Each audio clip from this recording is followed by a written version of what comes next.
Alors, en ce qui concerne la mise en place de Nobleman, nous allons avoir un plateau principal avec la piste de score qui est située autour, une piste de prestige qui est symbolisée par des petits buissons.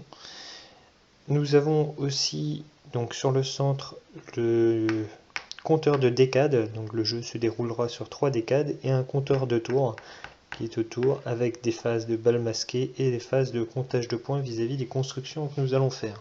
Ces constructions sont aussi présentes sur le plateau. Nous allons avoir des forteresses qui vont nous permettre d'utiliser les chevaliers que chaque joueur possède. Nous allons avoir des palais qui remplaceront les forteresses lors de leur construction et de prendre le pion de la reine qui aura pour effet d'accélérer l'ordre du tour. Nous allons avoir des églises qui vont nous permettre de piocher 3 cartes dans le tas de cartes et d'en garder une d'entre elles. Nous allons avoir les folies qui sont en nombre limité de 4 car nous ne les remplacerons pas lors de chaque décade. C'est-à-dire qu'à chaque décade, quand les bâtiments seront pris, ils seront à nouveau renouvelés lors de la prochaine décade. Les folies, elles, auront un coût fixe, donc vous devrez payer 12 pièces d'or, et vous devrez avoir une contrainte, c'est d'avoir construit des carrés soit de forêt, de champs, de fontaines, ou un carré de fontaine, de champs et de forêt. Les points que les folies apportent donc, sont 12 points pour la première folie construite, 10 points pour la deuxième, 8 pour la troisième et 6 points pour la quatrième. Nous allons aussi placer des marqueurs de corruption, donc ces marqueurs serviront de bonus pour avoir des tuiles supplémentaires, des pièces ou des points de prestige lors des phases de balles masquées. Nous apporterons aussi un point pour chaque tuile de prise lors de ces acquisitions, 5 au maximum, je l'expliquerai plus tard.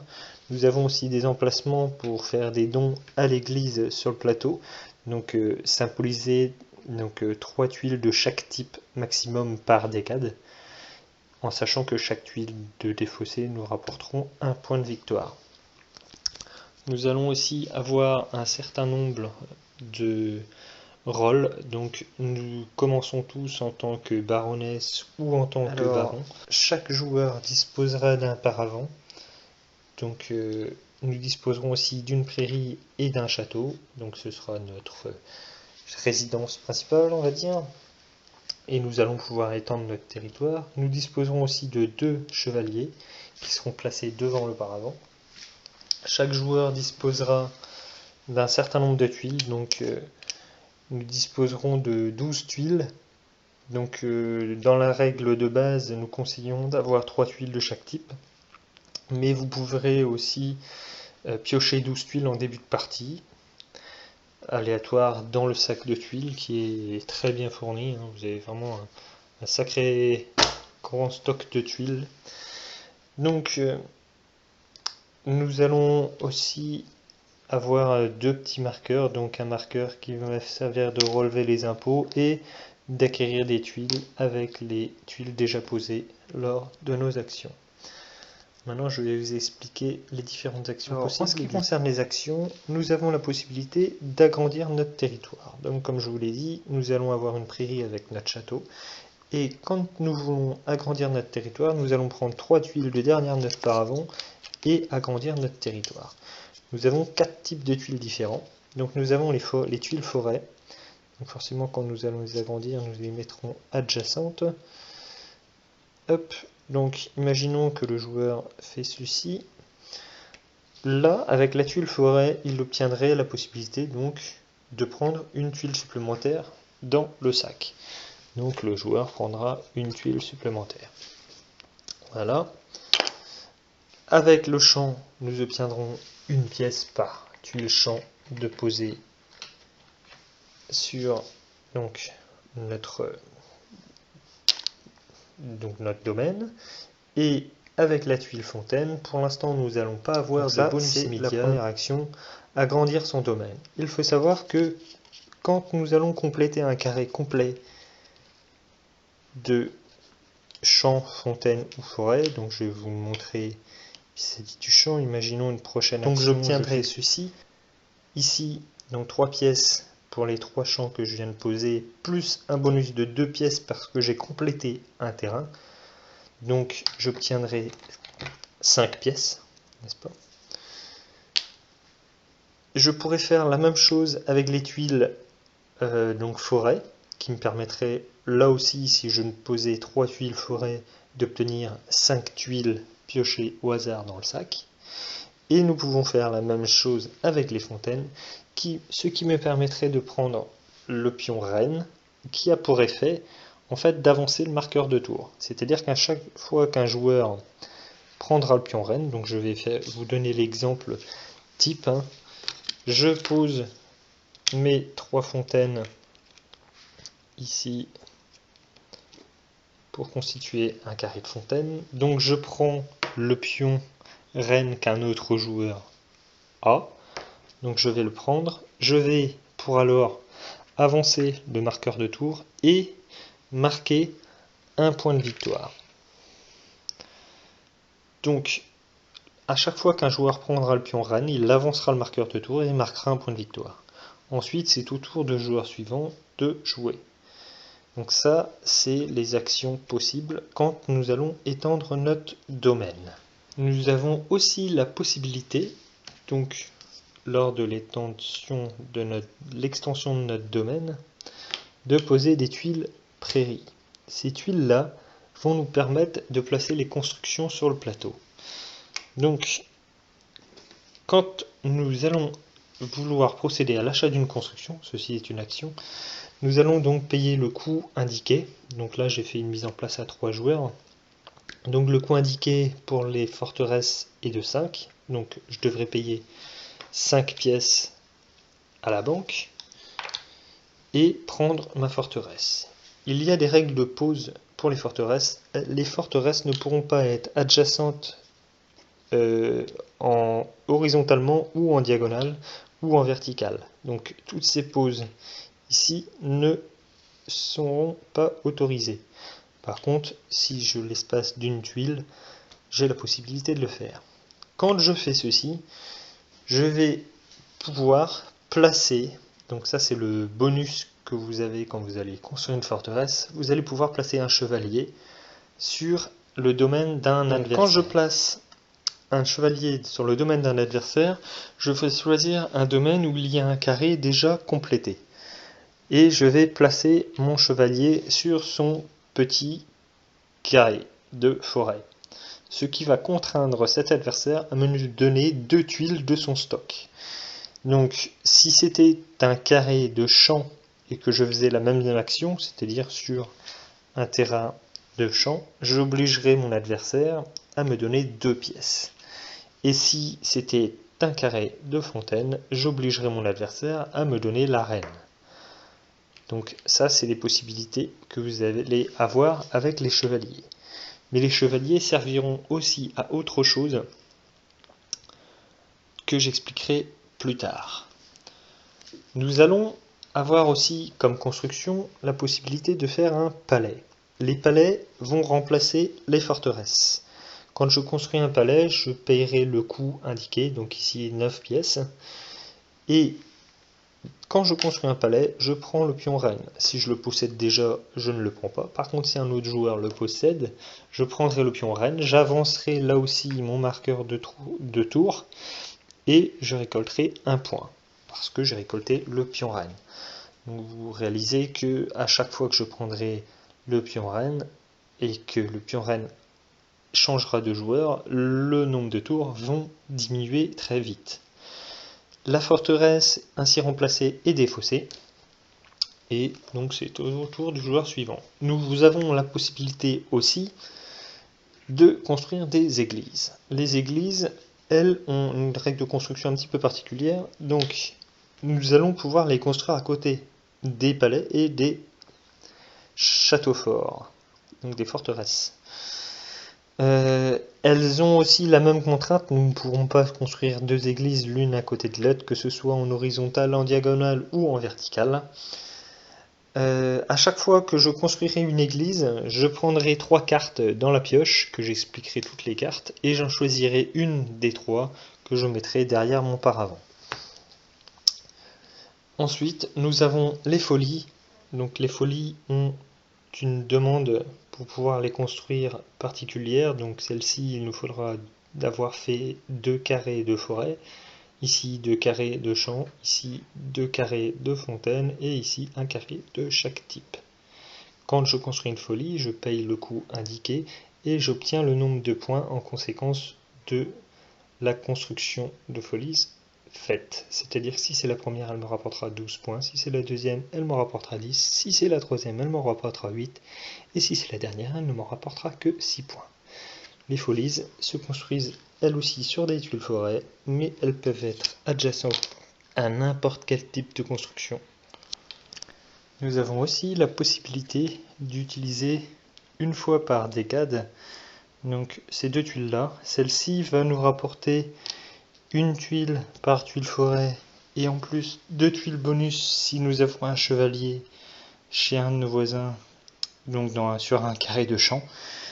Donc ici dans le cas présent j'aurai 1, 2, 3 plus 2, donc 5 tuiles à piocher dans le sac en faisant cette action.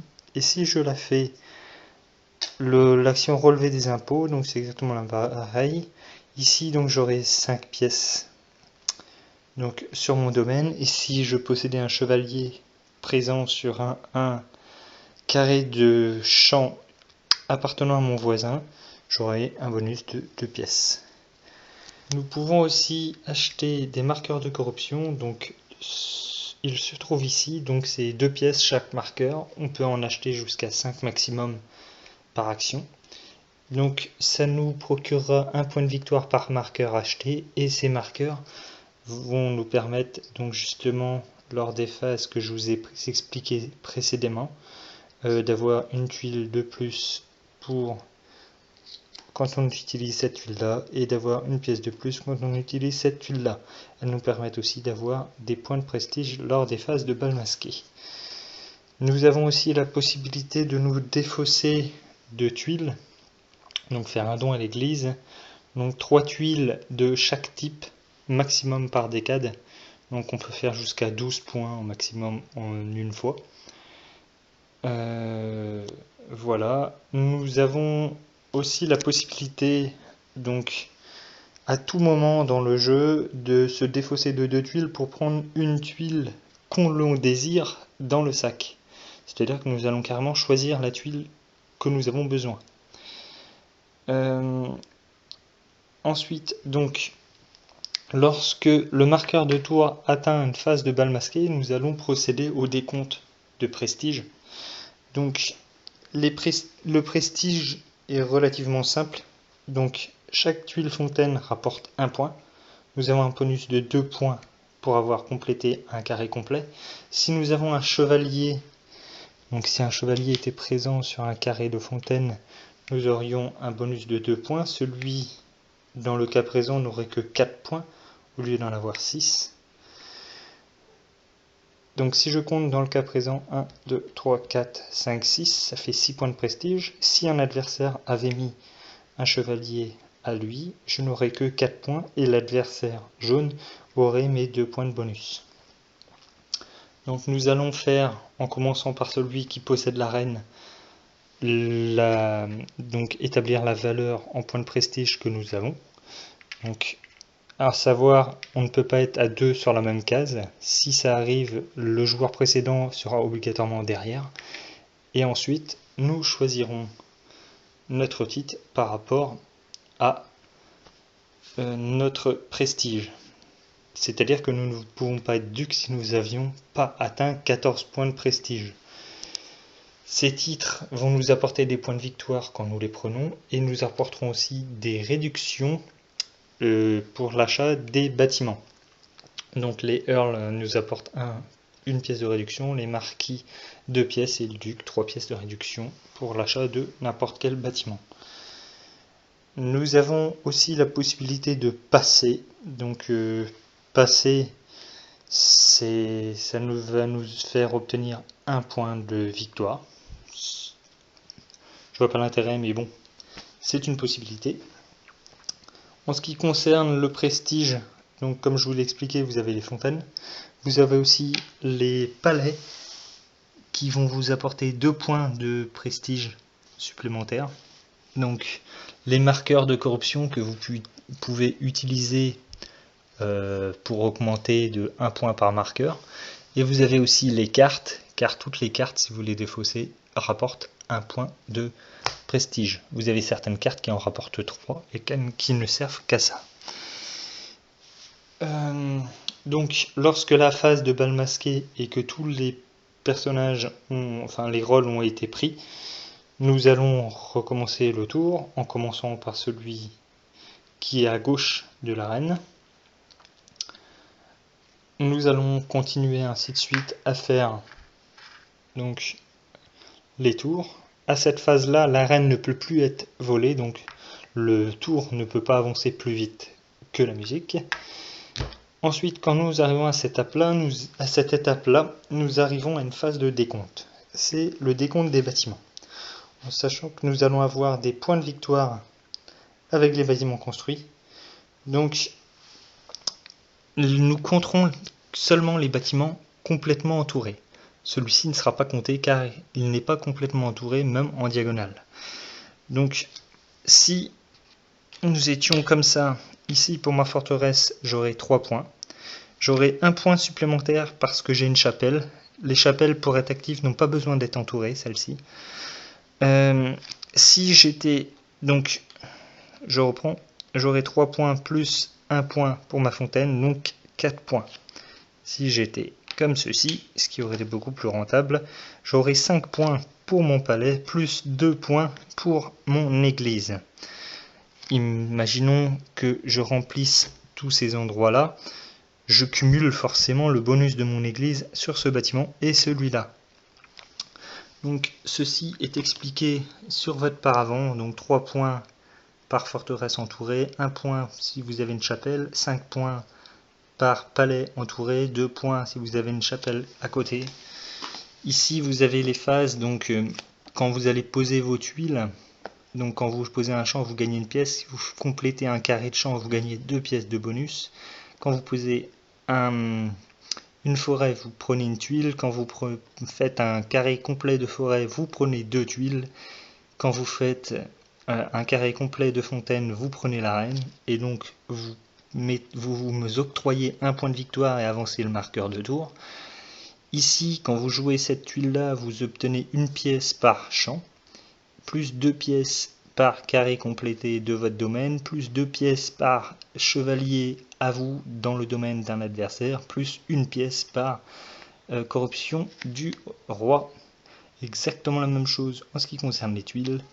Quand je pose un chevalier, si je pose un chevalier sur un carré de champ, l'adversaire doit me donner 2 pièces. Si je le pose sur un carré de forêt, il devra me donner 2 tuiles, et si je le pose sur un carré de fontaine, s'il possède la reine, il devra me la donner, ce qui fera avancer le marqueur de tour et me donnera 1 point. Ici c'est ce qui concerne donc les phases de bal masqué, et donc voilà, c'est tous les points de prestige. Donc 1 point de prestige par tuile fontaine, 2 points par tuile fontaine complétée, 2 points de prestige par chevalier sur un carré de tuile fontaine d'un de mes adversaires, 2 points par palais que j'ai, 1 point par marqueur de corruption défaussé, 3 points pour cette carte défaussée et 1 point pour n'importe quelle autre carte. Nous avons donc 3 décades. À chaque décade, au début de chaque décade, nous prendrons 3 cartes et nous en choisirons une. Ceci, nous le ferons à chaque décade, c'est-à-dire qu'une fois que le marqueur de tour aura atteint la phase de décompte, nous recommençons un tour en commençant par le joueur situé à gauche de l'arène. Nous avancerons le marqueur de décade et nous prendrons tous 3 cartes. Nous en choisirons une et nous laisserons les 2 autres sous le tas de cartes. Le jeu se déroulera ainsi pendant 3 décades. Et celui qui aura le plus de points de victoire aura gagné. Dans le jeu, il existe 10 cartes différentes. Donc il y a des cartes qui sont relativement simples. Celle-ci, par exemple, vous permet d'obtenir 3 points de prestige lors d'un bal. Celle-ci va vous permettre de prendre la reine et d'avancer forcément le marqueur de tour. Celle-ci vous permet de piocher 4 tuiles terrain dans le sac. Celle-ci va vous permettre lors de la construction d'une chapelle, de garder les 3 cartes au lieu d'en garder qu'une seule. Voilà. Ensuite, celle-ci va vous permettre d'obtenir 5 pièces. Celle-ci vous donnera 3 points de victoire en fin de partie, même si elle n'est pas utilisée. Celle-ci va vous permettre de poser 3 tuiles, donc ça n'est pas une action, hein. Vous pouvez jouer ces cartes avant votre tour ou après votre tour. Mais ces cartes ne sont pas des actions, donc c'est un privilège. Par contre, vous ne pourrez en jouer qu'une seule. À chaque fois que c'est à votre tour de jouer, bien sûr. Celle-ci va vous permettre de piocher 2 tuiles de corruption et d'obtenir 2 points de victoire. Celle-ci va vous permettre de vous défausser de tuiles que vous avez derrière votre paravent contre 1 point de victoire par tuile, en sachant que vous pouvez le faire 4 fois. Et celle-ci va vous permettre de prendre un château sur le plateau gratuitement. En revanche, vous ne placerez pas de chevalier sur les terrains voisins. Donc vous prendrez un château sur l'emplacement le moins cher du plateau principal et vous le placerez sur forcément une prairie libre de votre territoire. Il faut savoir que toutes ces cartes sont marquées d'un symbole ici en bas à droite, symbolisant un point de prestige, c'est-à-dire que vous pouvez vous défausser de n'importe quelle carte contre un point de prestige, sauf forcément celle-ci qui vous en donne 3.